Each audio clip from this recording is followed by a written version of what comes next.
El 28 de enero de 1986 amaneció con temperaturas más bajas de lo usual en Florida, Estados Unidos. Un frente frío que descendía desde Canadá hizo que se registraran temperaturas cercanas a las más bajas de la historia del lugar.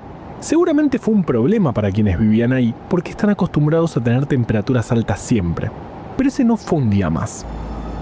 A las 11:38 de la mañana de ese día tan frío, desde el Centro Espacial Kennedy, en Cabo Cañaveral, Florida, despegó la nave espacial Challenger. 73 segundos después, la nave explotó en 1000 pedazos. Sus tripulantes murieron en el acto.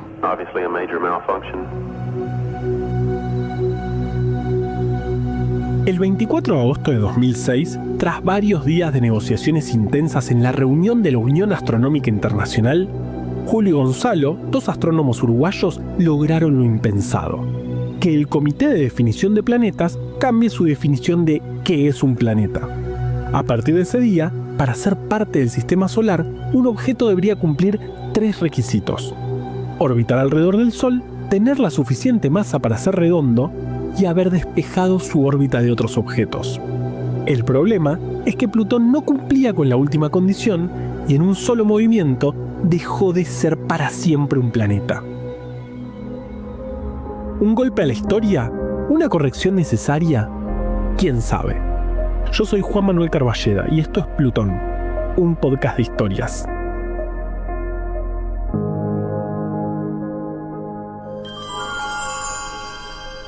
Volver al Futuro 3 es la mejor película de la saga. No hay discusión al respecto, por muchos motivos, pero el principal es que transcurre en el siglo XIX, o sea, es imposible ganarle.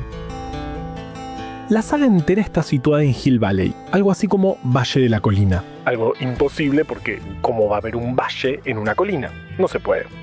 Es un lugar ficticio, pero si miramos el telegrama de despido de Marty, el que se desvanece cuando decide no correr la picada con Needles, dice en el encabezado CA95420, un código postal que correspondería a Casper, muy cerca de Mendocino al norte de California.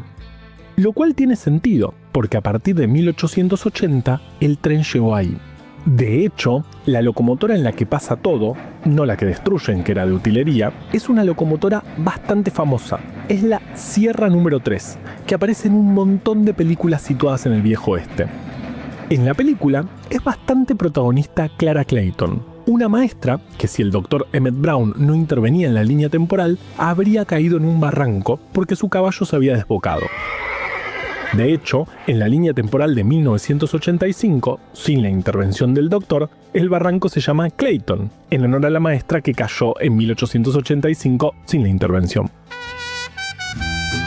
California formaba parte del territorio mexicano hasta 1848, cuando finalizó la guerra de México y Estados Unidos. México perdió cerca de la mitad de su territorio a manos de Estados Unidos mediante el Tratado de Guadalupe Hidalgo, firmado el 2 de febrero de 1848. Esa pérdida dejó una huella profunda en la sociedad mexicana, alimentando durante décadas un sentimiento de hostilidad hacia Estados Unidos. A comienzos del siglo XX, ese resentimiento se expresó en varios conflictos, entre ellos el ataque a la ciudad de Columbus, Nuevo México, llevado a cabo por fuerzas comandadas por Pancho Villa. También el telegrama Zimmerman, un documento interceptado por la inteligencia británica en el que Alemania proponía a México una alianza militar contra Estados Unidos, que fue una de las excusas para que Estados Unidos entrara en la Primera Guerra Mundial. En la zona también había población originaria, los que le tiraron la flecha al DeLorean, que lo hizo perder el combustible, por lo que tuvieron que empujar con una locomotora para llegar a las 88 millas por hora. Ellos habitaban esa zona miles de años antes. Ay Dios, si no viste la película, este episodio es en vano. Igual si no viste la película, casi toda la vida es en vano. En fin. En el oeste norteamericano del siglo XIX, había maestras que eran enviadas a armar escuelas en esas zonas. Iban solas, les pagaban mal y tenían una regla muy particular. Tenían que ser solteras y no podían casarse. Tampoco podían usar maquillaje. Recién en 1964, casi un siglo después, se derogó esta norma. Clara Clayton era una especie de versión un poco particular de esas maestras. culta, leída, fan de Julio Verne y sobre todo usaba maquillaje. El modelo de maestras rurales fue copiado por Sarmiento, el mismísimo Sarmiento, el cascarrabia de Sarmiento. Sarmiento era bastante fan de Estados Unidos. De hecho, algunas de esas maestras vinieron a la Argentina para fundar escuelas rurales. Tan en serio se tomó Sarmiento lo de copiar el sistema escolar de Massachusetts que en Boston le hicieron una estatua. Está ahí, en el medio de un parque. De esas maestras que trajo en barco, salieron las escuelas normales argentinas. Entre 1869 y 1898 llegaron al país 61 educadoras, muchas de ellas jóvenes solteras que viajaron en barco durante semanas para instalarse en provincias donde no existían escuelas normales. Su tarea era la de fundar y dirigir las instituciones, capacitar docentes locales e introducir nuevos métodos de enseñanza. Algunas se quedaron de por vida en Argentina. No las culpo, es el mejor país del mundo. Otro gran momento de la película, porque este episodio es una excusa para hablar de Volver al Futuro, es cuando, justamente por las flechas que dañaron el tanque de nafta, el doctor le explicó que faltaban unos 50 años hasta tener estaciones de servicio en ese lugar. Algo así le pasó a Berta Benz. El esposo de Berta, Carl, se había obsesionado con hacer un carruaje a motor, y le había ido bastante bien. De hecho, hizo un carruaje de 3 ruedas que tenía un motor de un solo cilindro de 954 centímetros cúbicos, 2,5 caballos de fuerza, pero que andaba a unos 15 kilómetros por hora en llano. No tenía volante, se guiaba con una barra de dirección que movía la rueda delantera hacia la izquierda y la derecha, y el embrague, mi parte favorita del motor, era una tira de cuero que se tensaba con una palanca y de esa manera desacoplaba el motor de las ruedas traseras. Sin el embrague, mientras el motor gira, las ruedas tienen que girar también y frenar se convertía en un desafío peligroso, y para parar había que apagar el motor, y prenderlo no era nada fácil. Los frenos eran espectaculares, de madera. En la madrugada del 5 de agosto de 1888, un mes antes de la muerte de Sarmiento, Berta agarró el, podemos decirle, auto, y emprendió uno de los viajes más importantes de la historia. Fue a visitar a su madre. Viajó desde Mannheim hasta Pforzheim o algo así, que vendrían a ser unos 107 kilómetros, sin rutas y sin combustible. Iba parando en farmacias para comprar ligroína, un destilado de petróleo que se usaba como solvente y ahora que lo pienso podrían haberlo probado en el DeLorean porque en esa época ya se vendía. En lugar de ese alcohol quiso explotar todo el auto. Pero bueno, si funcionaba eso no había tren y sin tren no funcionaba la mitad de la película. En fin. Es muy difícil, ¿no? Cuestión que el viaje de Berta duró unas 12 horas. Capaz es mucho para 107 kilómetros, pero fue el primer viaje en auto de la historia de la humanidad. Y demostró, sobre todo, que además de un capricho de Carl, el auto era un medio de transporte viable. Benz después se asoció con Wilhelm Daimler, otro alemán que trabajaba construyendo motores, cuya hija se llamaba Mercedes, y como quedaban bastante bien ambos nombres, le pusieron así a la marca alemana de autos. El embrague, mi parte preferida del motor, también tiene una buena historia y es la de Ferruccio Lamborghini, que claramente era italiano. Había nacido en 1916 en una localidad rural en la región de Emilia-Romagna, en Italia. No le iba bien en el colegio, pero era fanático de los motores. Podía arreglar cualquier cosa, y así fue como durante la Segunda Guerra Mundial lo reclutaron en la Fuerza Aérea Italiana. Trabajó como mecánico de vehículos militares en Rodas, una isla griega que estaba bajo control italiano. Ferruccio aprendió a reparar vehículos con lo que hubiera a mano. Cuando terminó la guerra, en 1946 fundó un pequeño taller y poco después, con los remanentes que había por ahí, se puso a fabricar tractores. En 1948 lanzó Lamborghini Trattori y en pocos años, obvio, se hizo recontramillonario. El campo necesitaba maquinaria, él la tenía y encima sabía venderla. Además de ser millonario, le gustaban mucho los autos de lujo. Tenía un montón de Mercedes-Benz y también Ferraris. Pero las Ferraris son autos difíciles de manejar.